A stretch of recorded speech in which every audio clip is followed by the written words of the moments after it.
This is the brief of Fibro India, which started. Fibro India was established in July 2008 with manufacturing and trading of standard parts and rotary tables.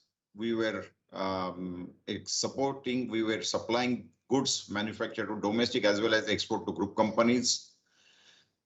We obtained QMS ISO 9001-2015 certification from Bureau Veritas, and today we are serving more than 500 customers with sales and dealers network across India. This is the product range. We are into two vertical product lines. One is rotary table for machine tool as well as for automation system, and second is the standard parts for die and mold.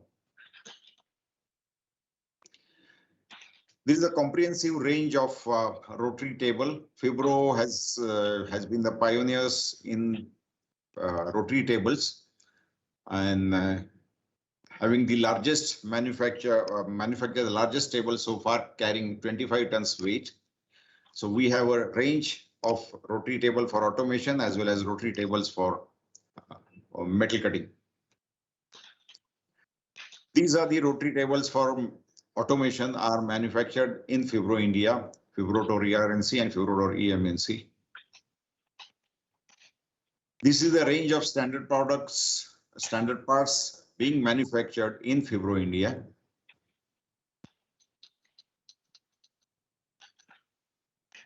Here the oil-less guide elements also manufactured in Fibro India.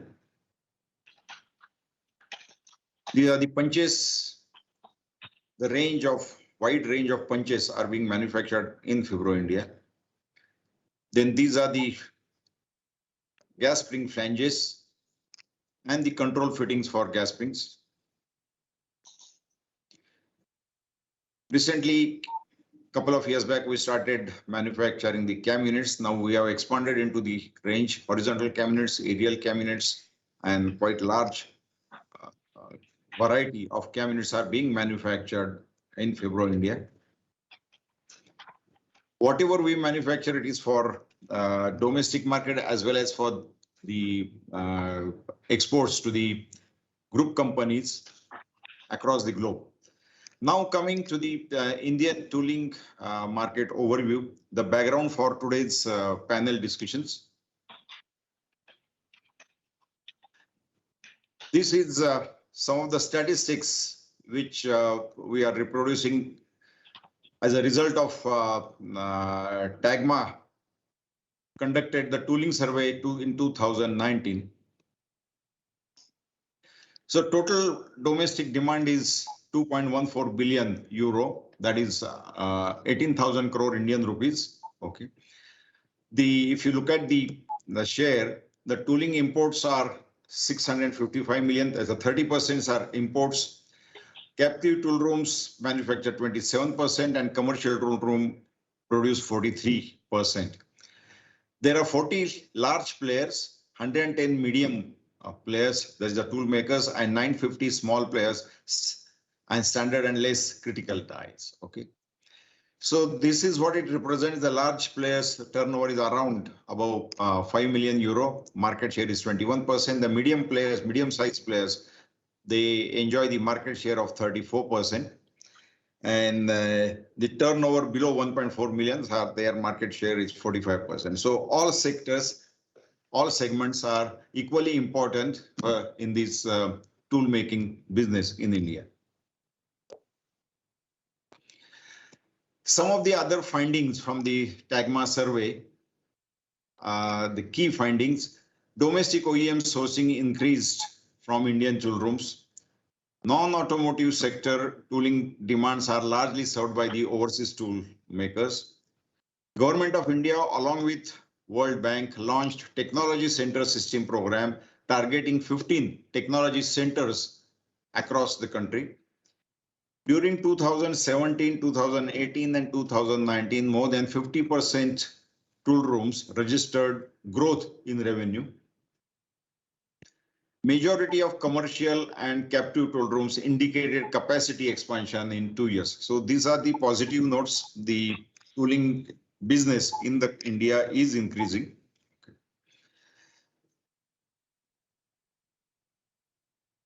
Now coming to the panel discussion, this is the future of Indian tooling industry. We have eminent panelists. I would like to shortly introduce all these panelist members. Mr. D.K. Sharma, in fact, he doesn't need any introduction.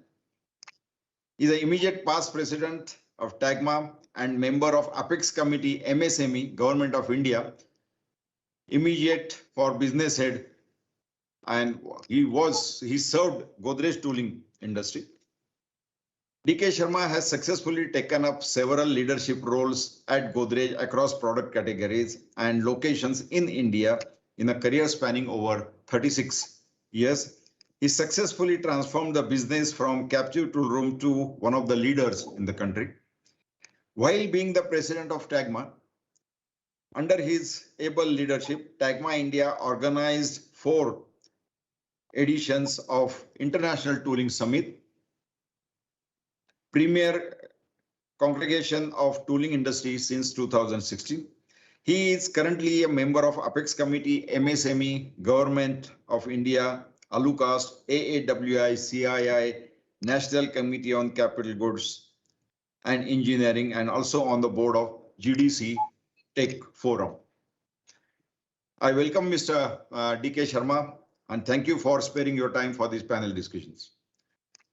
We go to the next, Mr. Mayank Verma, the business head tooling and technology, JBM Group, Gurgaon.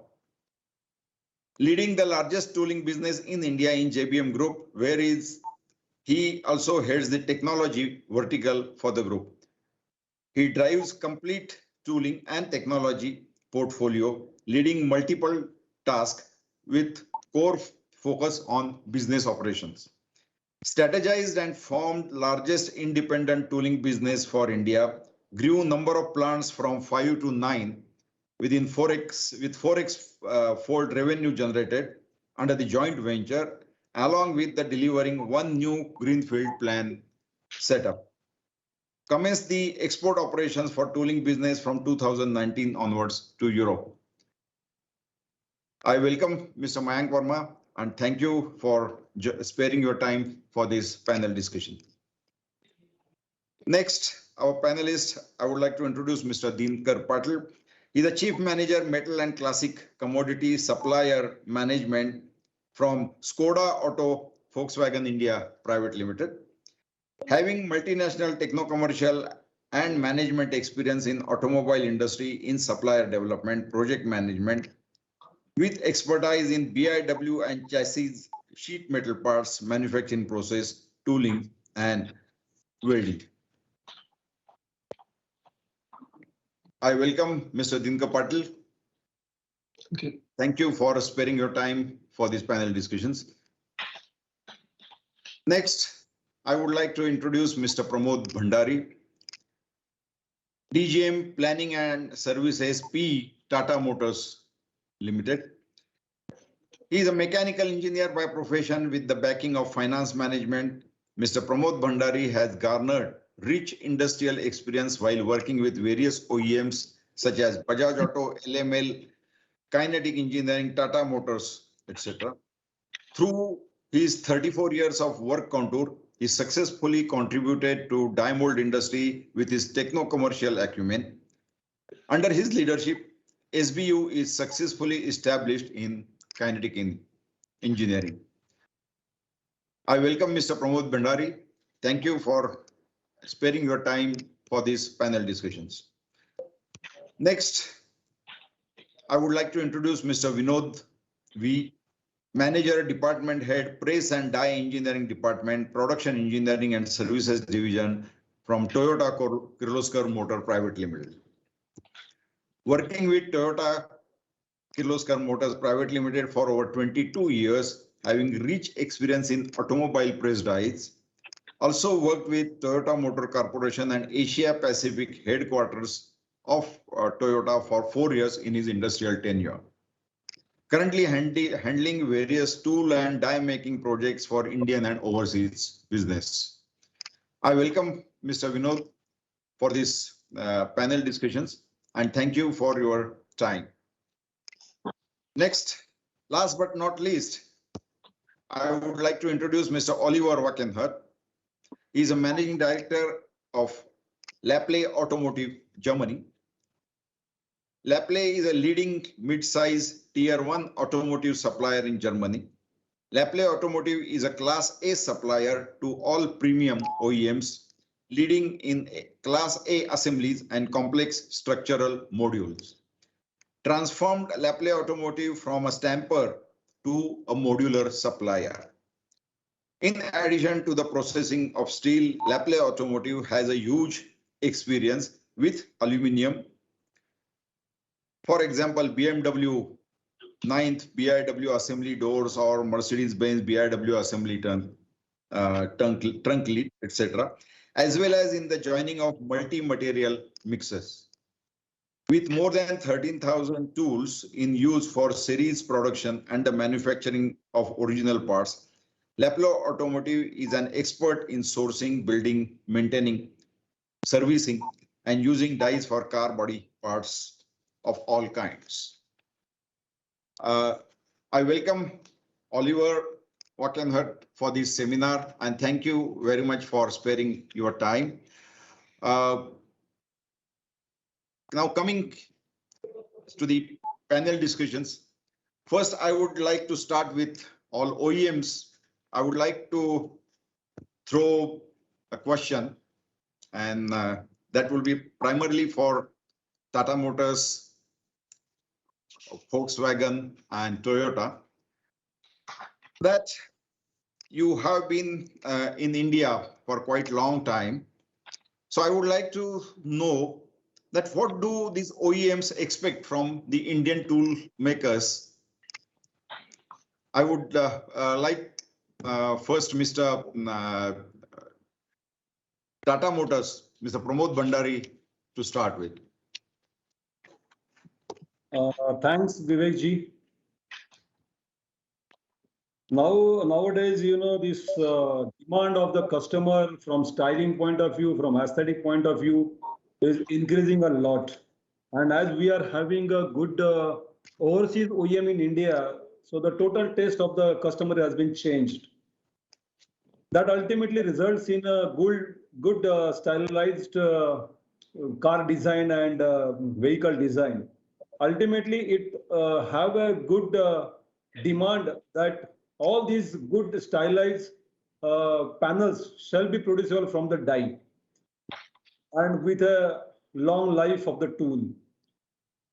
So converting that design into the die in a sustainable way is a increasing demand, and that is a challenge. Traditionally, so far skin panels for the car were imported from overseas tool room.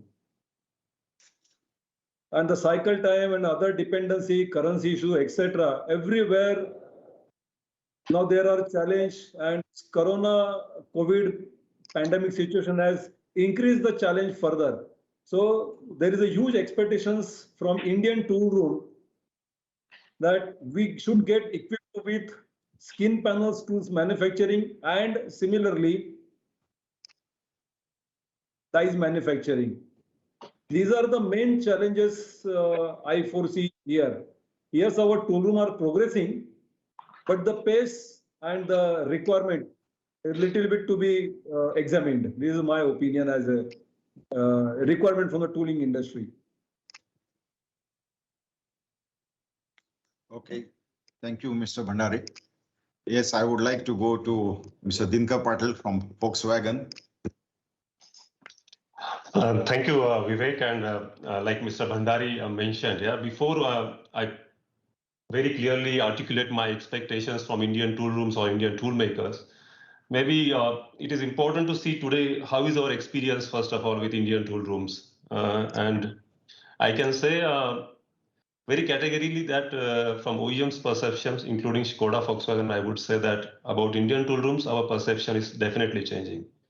It is changing slowly, but it is definitely changing. And we are looking forward to make more and more tools in India for our coming projects. In fact, for our existing project also, we look forward to make more tools in India, and we are quite successful in that. And I must appreciate the approach from Indian tool makers, especially showed during this pandemic time, and which helped us to launch our product on time. Now I will come to the expectations. Expectations are the same. Yeah, they are never changing from any OEM, whether it's Skoda or Toyota or Tata. Is this the quality and the delivery times? And when I say delivery times, it is including HLTO. And these are the basic things. Yeah, we talk about many things about Indian tool makers or even global tool makers. These two basic things regarding the tooling or the product are never going to change.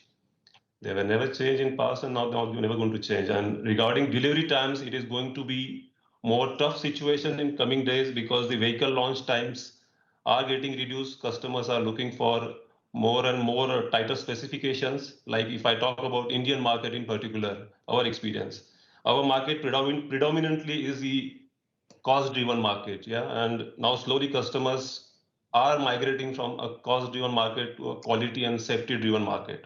And with this quality and safety, we have to ensure that our products are made with the precise quality in the first time right approach. And for that, we need a strong support from Indian tool room industry to make the tools in really shorter time with a good quality.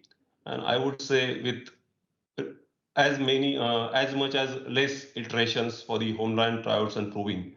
So these are the some expectations, but I would also like to drive attention towards going beyond this quality and delivery times. Yeah, and one thing we want from Indian tool makers is that now they have to be start thinking about being a concurrent partner during the design phase with the OEMs. And they have to also look forward towards making some specialization, because now if you give something to Indian tool makers, they say, yes, we can do everything. But now if you look at the examples from Canada or from the, I would say China, yeah, we can learn a lot from them, how they have grown. And one thing is that they have clearly identified the specialization areas in their tooling. And then they focused on that, they developed on that. So I think maybe Indian tool makers can draw on some inspiration from these examples across the globe, and which will help in turn to the OEMs to launch their product in less time and with right quality at the first time. There are many things, but then maybe I will rest my submission for this particular topic at the moment here. Thank you. Okay, thank you, Mr. Patel. Let's go to Mr. Vinod from Toyota. Thank you, Mr. Vivek. I totally agree with what Mr. Patil and Mr. Pramod has said about the expectations. I am also in line with what they are saying.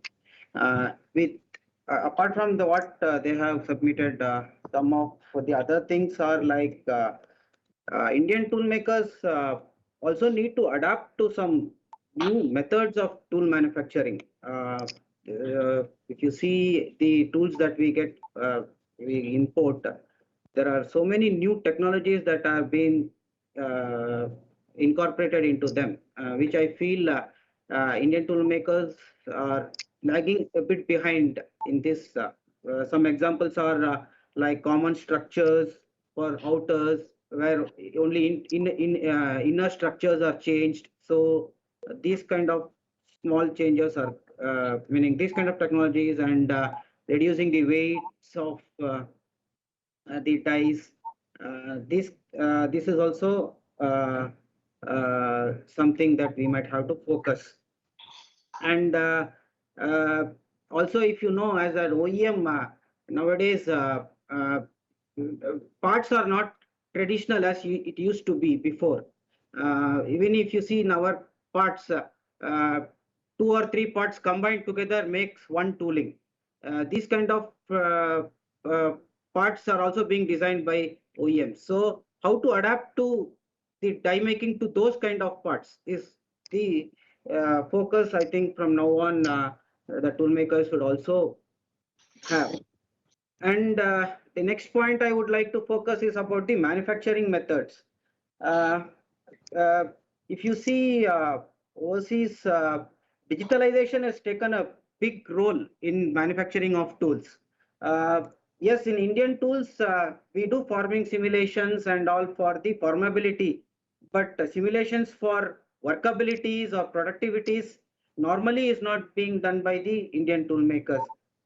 So these simulations for workability like scrap flow, quality parameter simulations, these kind of simulation methods also, I think the Indian tool makers have to learn and adapt so that, like as Mr. Patil said, quick delivery is possible, right time, first shot, right time is possible.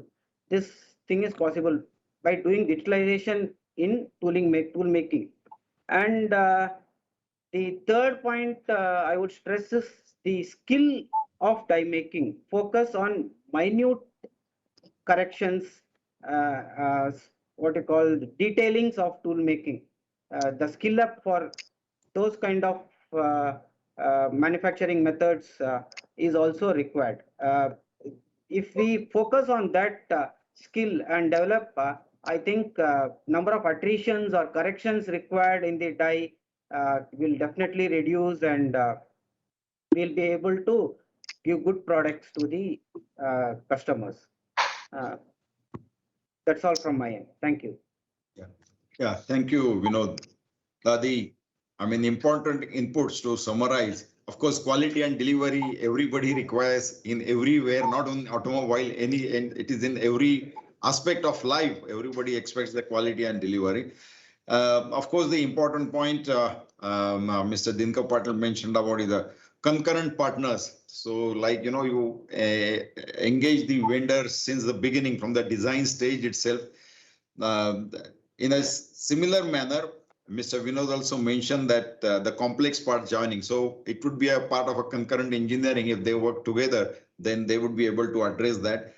Digitalization and detailing were the important aspects which you mentioned. I think definitely our viewers, our tool makers would make a note of it. Now, the next point I would like to go with Mr. D.K. Sharma as well as Mr. Mayank Verma. With the current government initiative, Making in India, giving a lot of facilities, making the, what do you call, the ease of doing business, the ranking of India has come up substantially on, and a lot of FDI. I mean, we have received a maximum FDI in last couple of years. On this background, how these do you foresee that India can become a global leader in the tooling industry? If yes, how many years and what we need to do? So, and it's like an open question.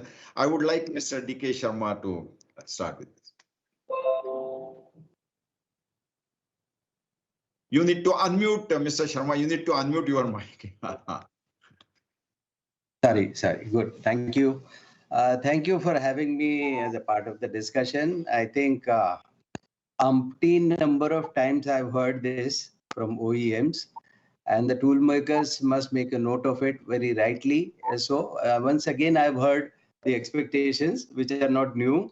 So the point is that we should be thankful that all the OEMs have come and set up shop in the country.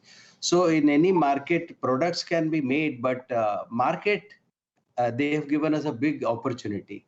And the very fact that all three of them have mentioned about increased localization is a big opportunity for the tool makers to encash it, I would say.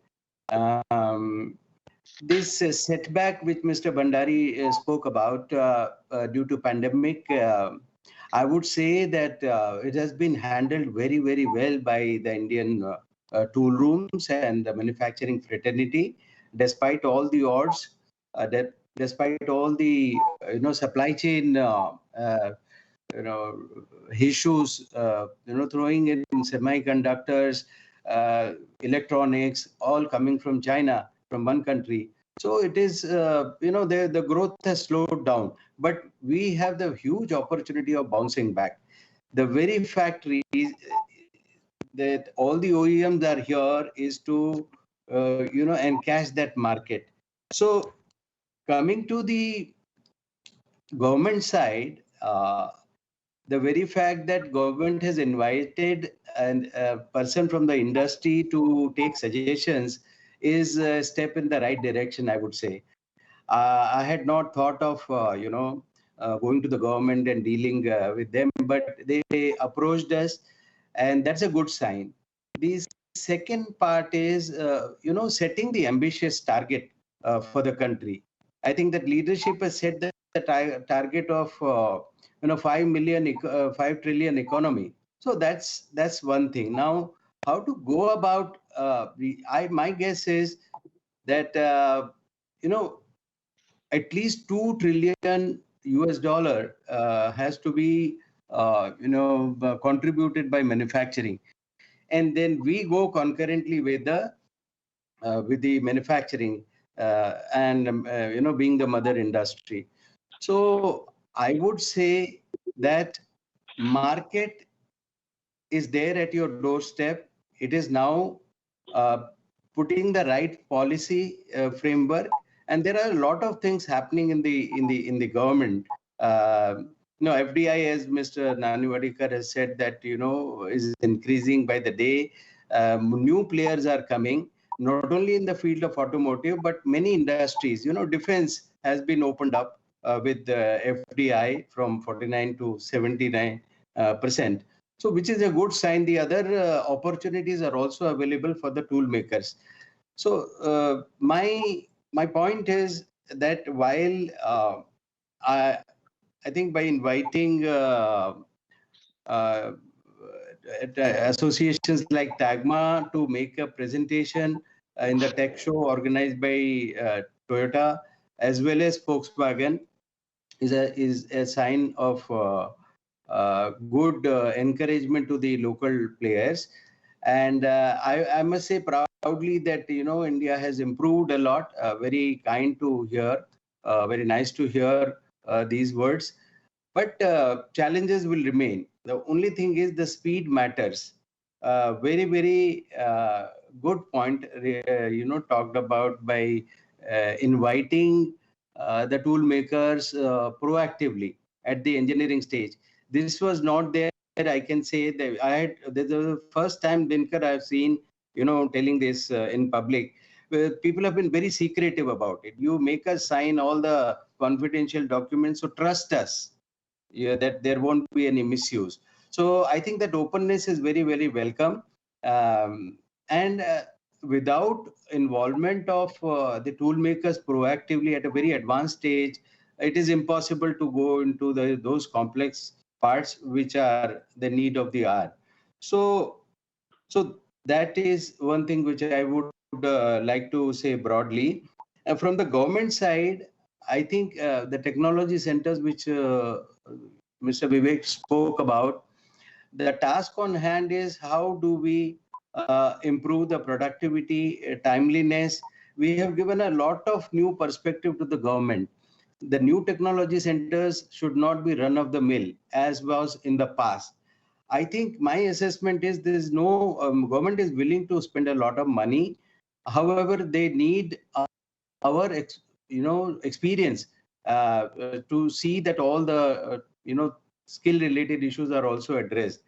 While people, the other very big point, that we government wants the public participation. They are inviting industry to make investments in the tool rooms. See, you mentioned in the TAGMA's report that there are very, very few commercial tool rooms, large ones. So the contribution is less. We must encourage private participation, and that should help.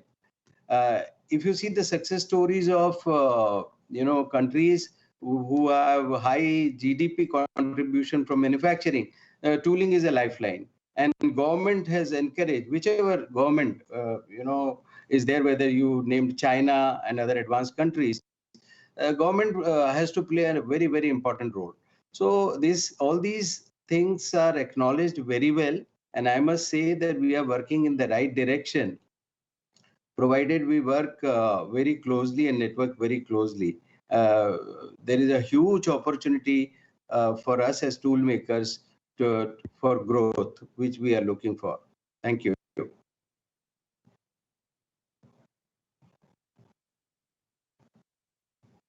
It's your turn now to unmute, Mr. Vivek. Thank you. Thank you, Mr. Sharma, for your inputs. Let us go to Mr. Mayank Verma now. We would like to hear from him. Sure. Thank you, Mr. Vivek, and thank you, other panelists, for sharing their views. So I feel Indian tooling industry is somewhat on the cusp of a breakthrough where it can potentially leverage the current situation in terms of Atmanirbhar Bharat and as well as tooling localization. So on the outset, I would like to say that if the expectations are, of course, well understood, and it is known by all tool makers in India. So I think the potential and bandwidth does exist. But having said that, I would like to elaborate a few points which I believe Indian tooling industry, where it stands currently and where it needs to work on. So broadly, if a holistic tooling experience comprises of four aspects. One is human capital, which is capability, both in terms of white collar and blue collar shop floor workers. Processes, where die manufacturing processes on the as a DNA remain same, but of course there are new processes coming in, so that has to be one aspect. Third is some finalists commented about new technology. So tooling is something which is purely technical, and then globally new things are evolving, new methods are evolving. So keeping abreast with technology remains one focal point, and largely scale. So I would like to discuss one by one. So if we talk about capability, definitely tooling is something which is more by mind and hand rather than autopilot. So I see there's a gap between demand and supply, especially at the entry level, blue collar jobs, where we have enough ITIs available, but at the same time we have not enough technical schools available like Indo-German tool rooms or NTTF, which can give us a good inflow of entry level people, because eventually they are the people who work on shop floor and convert it. And secondly, talk about white collar, especially at engineer level. With the new generation coming in, I see very less good engineers opting for a hardcore industry like tooling or even automobile, where the focus is more towards IT and management.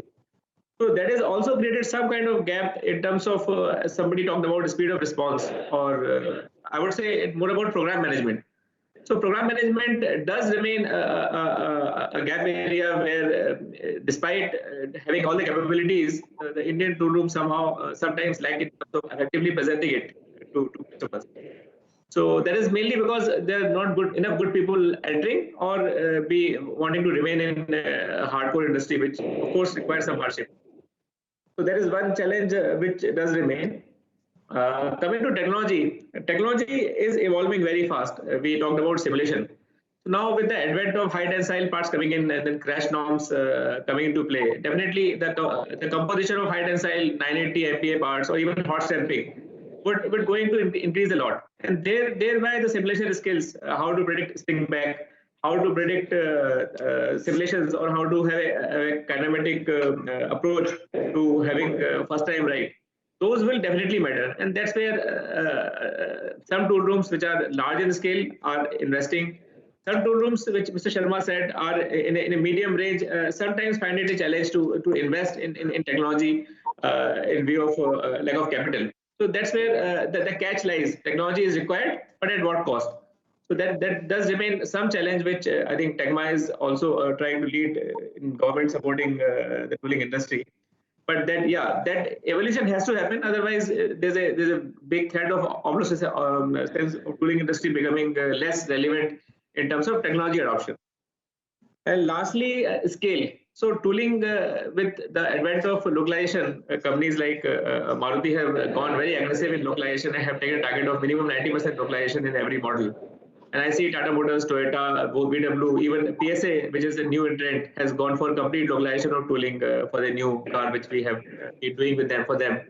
So that's definitely the intent is there from OEM, but of course the intent has to be matched by equal bandwidth from toolmaker side. And that's where the scale to invest in good CNC machines, good trial presses, good people, that has to come. And we all know that how China works. The tooling industry is heavily subsidized in China. So that's where the government plays a major role, how to make handhold tooling industry to invest so that they can come at par with global tool rooms and then eventually be partner with the OEMs in this localization initiative. So this is all I want to say in a nutshell. But lastly, I want to summarize that the tooling industry does have what it takes to deliver. Some handholding by OEM, some handholding by government will definitely make it deliver what is required from industry and make India a self-reliant nation in tooling, which all of us definitely want to be self-reliant India as a country. So that's my closing point, Mr. Vivek. Yeah, thank you very much, Mr. Verma. Yeah. You have thrown light on one of the important, I mean, those are the 5 actually: human, processes, new technology, and scaling. That's a very important aspect for, I mean, any business for that matter. And Mr. Sharma also mentioned that yes, India wants to be a 5 trillion economy in a short span of time. And generally manufacturing industry and the tooling industry can contribute to it to a large extent. One important point, Mr. Mayank Verma mentioned about the talent attraction. How do we attract talent to the manufacturing? Because most of the talent go to the IT industry. Is it the problem for everybody? And what really as a particular tooling industry, which is more creative, I mean, I would say, how we can attract talent? Can anybody, it's open to all, I mean, anybody can. Yes, Mr. Thank you. Maybe I will start from my side. Yeah, it's a big question thrown. First of all, I will go into the question of the global leadership for tooling industry, yeah, and then maybe I will come to this attracting talent topic. Okay. Before we start thinking about global leadership, yeah, it's a good thing, yeah, but we have to also assess where are we today as a tooling industry in India. In 2018, Skoda Volkswagen, together with Mr. Sharma and Tagma, we organized one technical show of Indian tool makers for future strategy for our projects to make more and more tools in India. And there we keep some targets that we want to make the tooling for the structure parts, platform parts, as well as skin panels in India without compromising the quality. Yeah, because generally the perception is that when we localize, we are either compromising on cost and then it is also linked to the quality. So it is very clear with OEMs that no, without compromising, we want to make the better quality parts and toolings. And there I see where we Indian tool rooms are. We are exporting the tools today from India, but nothing much to celebrate about it. Yeah, we all know the reality that it's very small, and I would say none to mention. And coming to the becoming a self-reliant within India, I would say before we start thinking about global, we have to be at least self-reliant within India, I would say. And there also we have a lot of competition because today skin panel parts tooling we are making close to the none. Yeah, this is a fact. Even if I throw an offer today to Indian tool makers, sorry, Mr. Sharma, but then there are hardly any tool makers in India who will accept the challenge from OEMs to make the tools in skin panel tooling in India. This is a fact. Yeah, maybe they can take this as a motivation or a challenge, whatever. But today, we don't see in Indian tool rooms that they can take this challenge of making skin panel tools. We are still depend on Europe and also now China. Maybe what we can do to learn. Yeah, like Mayank said that it is NTTF and IGTR. Sorry, I think we are working on this model since many years now. Now I think time for us to learn something good from other regions. What Chinese did, what I've seen in China, that they obviously had a government support, which Mr. Sharma mentioned that it is eventually going to happen with the government support. Tool room or industry alone cannot do it. This is a bottom line. But then I think Indian tool rooms have to start coming together now. They have to form an association. I think Tagma, CM, ACMA are good platforms. We have to come together. We have to start our own training programs, qualification programs for the tooling industry. And maybe through this, we can develop a good talent, and then it is easy to attract them. Now I'm coming to your point, Vivek. Yeah, then we can attract these people to our industry, because what we learned over the years, this is a good job. We are doing a lot of contributions to the industry, but this is as well as the same time, it is a tough job. It is a job of pressure. Yeah? Nobody can deny this fact. When we work into this sector, highly technical sector, there are timeline pressures, there are work pressures, high quality demands, and solution to this can only be found by the tool makers. And Indian tool makers are at the moment working in a very small pockets on their own individually. TIGMA is really trying hard. I know that they are to bring Indian tool makers in one cluster. But then I think a lot of efforts are required in this direction, and maybe the big tool rooms or some owners from tool rooms have to come forward, form an association, and start something in direction to develop the local talent. Maybe we can take some bold step. We can hire some foreign consultants. I can see some tool rooms have already started that, but it has to be now how to go on the mass scale, and then we can start thinking about this global leadership. But the first step, like I said, we have to be self-reliant within India. And for that, we have definitely a long journey on the way. And I would say it is not only long, but it is going to be a painful journey as well. Yeah, tool rooms understand when I use this word painful. Yeah. Thank you. I think it's a good point, Mr. Zinko Patil, what you mentioned. You opened up a new topic for that matter. I would like Mr. Sharma to, or anybody for that matter, would like to say on this. I don't think there is any disagreement on this point. The point is very well taken that the pace of these efforts have to step up now.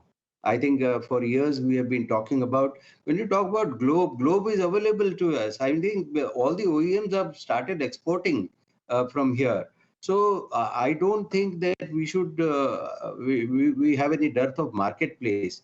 But as I always say, that we as leaders, like Mayank rightly said, the large players have to really come out with some programs and unite, to make the place attractive, workplace very, very attractive for the youth, I would call it a sexy, sexy place.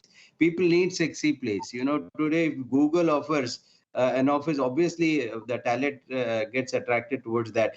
Equally well, the shop floor has to be looking like attracting people, youth. They have also changed. Their expectations are changing, but there is no dearth of talent. I would suggest that we are making suggestions to the government of India to move in this direction. And you can see, well, let's hope that, a lot of new programs, not only NTTF you mentioned, this is the past story, but a lot of new programs on technology front, you will see. There are 100 extension centers also planned of the technology. So technology centers. So we have proposed a hub and spoke, concept, if regional concept. As we see that the ecosystem is extremely important besides the skilling for us to create. I always give an example. If you have to get the die base made, you have to go to Nagpur for forming the casting. Then you bring back thing to Hyderabad for machining, and the user is in Mumbai. So Mumbai and Pune. So I think it is very complex. We need to develop the ecosystem which is there in the advanced tool making countries like China. So it is. I would repeatedly say that government is acknowledging more and more the need for doing this. And the very fact that we are also making aggressive suggestions. You talked about the pain. Yeah, nobody understands the pain better than us, as tool makers. We have been through all this. And the tool maker side, we must keep ourselves abreast of the changing technologies. I think the investment part, which we spoke about, Mayank spoke about, that they are not able to, most 90% of the tool rooms are MSMEs. So I would say that we really need a continued motivation from people like you, all the three present over here. in terms of, allowing us to, earn something. I am hitting the head, and Neil on the head. Allow us, some earnings also, so that they can invest. The small tool makers can invest. Of course, the easy finance is government's job to make available. But I think you can rest assured that given the momentum, given the opportunities, Government of India is doing a lot. It is at the backdrop now, but now the time has come to bring it to the fore and see that the opportunities are not lost. The car launches will remain as they are global now. So opportunities cannot come, 100 times, cannot be repeated. Once bitten, twice shy is something what, has been the purchaser's policy as far as tools are concerned. So we will not let go this opportunity, and we should be having a wake-up call. I think repeatedly this has been told to us. Program management, complex parts, simulation you spoke about. I think we know what is required to be done. The only thing is attracting youth to this industry is, I see, the leader's job currently. And whoever, there are great success stories, and I think we can make it, provided there is a good participation by OEMs. We should network more and more.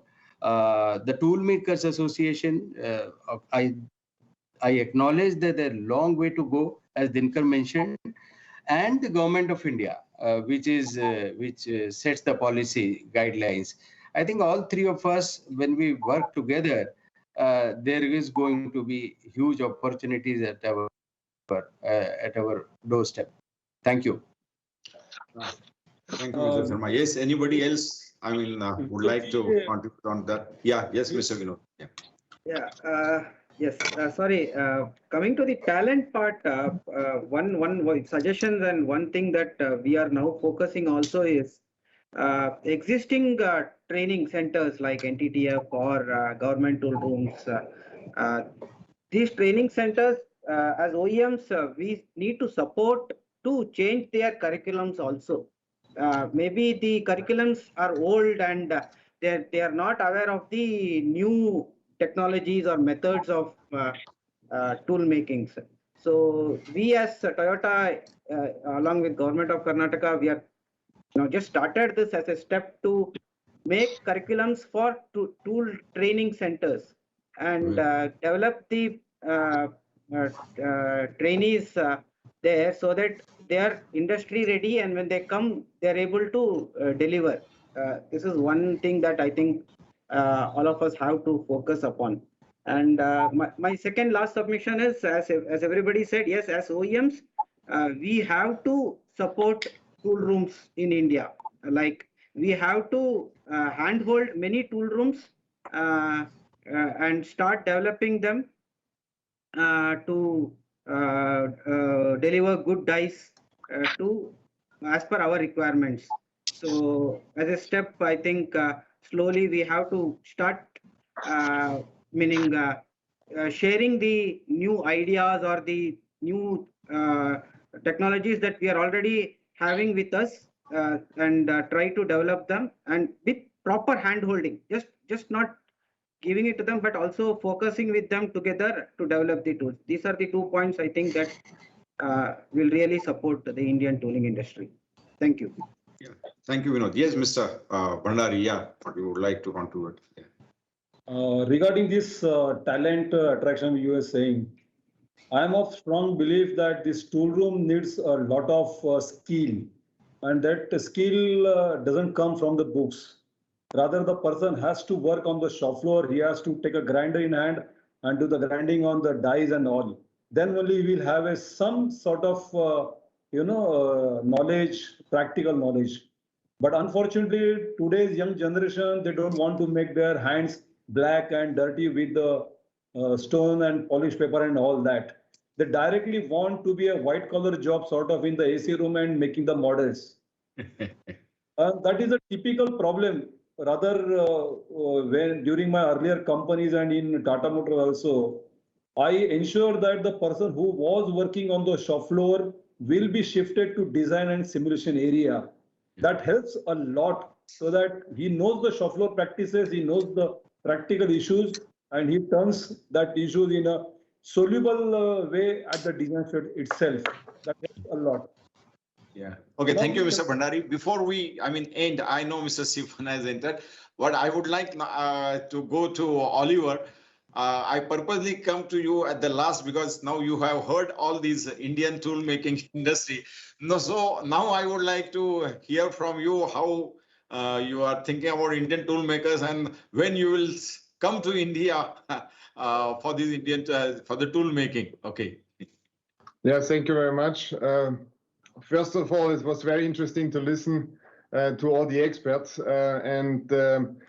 Basically, maybe one quick note from my side regarding the talents. We are focusing in Germany quite the same, that the young people are not really attracted to the tool and die maker jobs, for example.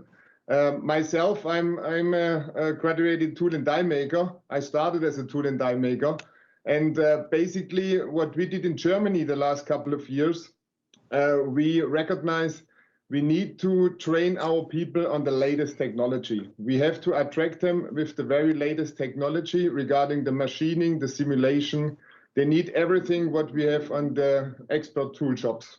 So that might be, let's say, a point could help also the Indian tool shops, or they can learn maybe from overseas. Regarding, let's say, the quality of the tools, what the gentleman says, I totally agree with the customers. I think the requirements regarding quality and timing, they are increasing all the time. One big thing, if the Indian tool shops, let's say, would like to go overseas and export the tools, I think a very strong project management is really required. I think that's extremely important to support the timeline and also the engineering changes. Furthermore, if they would like to come and deliver then tools from India to Europe, I think they need to have also a clear strategy how to support then the Q loops, which needs to be done on a home line, press line, to support and also quality and timeline. And there, I think the Indian tool shops can learn probably quite a lot, because the Chinese tool shops, they're suffering and they had the pain in the last couple of years over here, and they are looking for these kind of strategies, and maybe Indian tool shops can learn from that a little bit. Good. Thank you very much, Oliver, for your contributions. In the crux of the matter, that the training and skill improvement seems to be the most important aspect. And also the tool rooms have to be, as Mr. Sharma said, those have to be sexy places to be working. I think every tool room, every tool maker would remember that and try to make it more attractive for the new talent. And so, yes, Mr. Verma, on behalf of, the tool maker, for the Indian tool maker as a representative, what you can assure to these OEMs? Just last question, Yeah, sure. No, I think the feedback is, as always, well intentioned, and it is absorbed in the right spirit. And of course, as Mr. Sharma said, it is always known, and it is not new that these gaps are known. And of course, from toolmaker side, we are definitely putting a lot of efforts to both in terms of scale, capability, speed of response, and management bandwidth. So that goes without saying that the intention is to match up to the level expected, and then that effort will definitely go on. As I said, some handholding in terms not only in terms of co-development, but in terms of co-management would also go a long way in establishing a long-term partnership. That's my point. Otherwise, the intention is there, and the effort will definitely be there to meet the expectations. Yeah. Thank you very much, Mr. Verma. Once again, we have a time limit. I thank you all the panelists for active participation in this panel discussions. And I hope we have given the good message and good message to the tool makers to India. And I'm sure the Indian tool makers will definitely catch up with that and we'll work on that. Thank you very much, everybody. Again, thank you very much. Bye. Thank you. We would like to Thank you have very much. Oliver to shop, come shopping, to Indian tool rooms soon. Yeah. Thank you so very I much. will make my plans. Yeah. Yes, Okay. you should. Thank Thank you. you. Thank you, everyone. Thank you. sirs, Thank very you. much for your Thank- time thank and for you. your interesting insights into the Indian tool and die shop. And also thank you for all the attendees for watching. So Thank you, Stefan. it was a pleasure. Thank you, Mr. Frank. Thank Take you, care. thank you. Bye bye, Thank you. everybody. Thank you very much. Be safe. Be safe. you.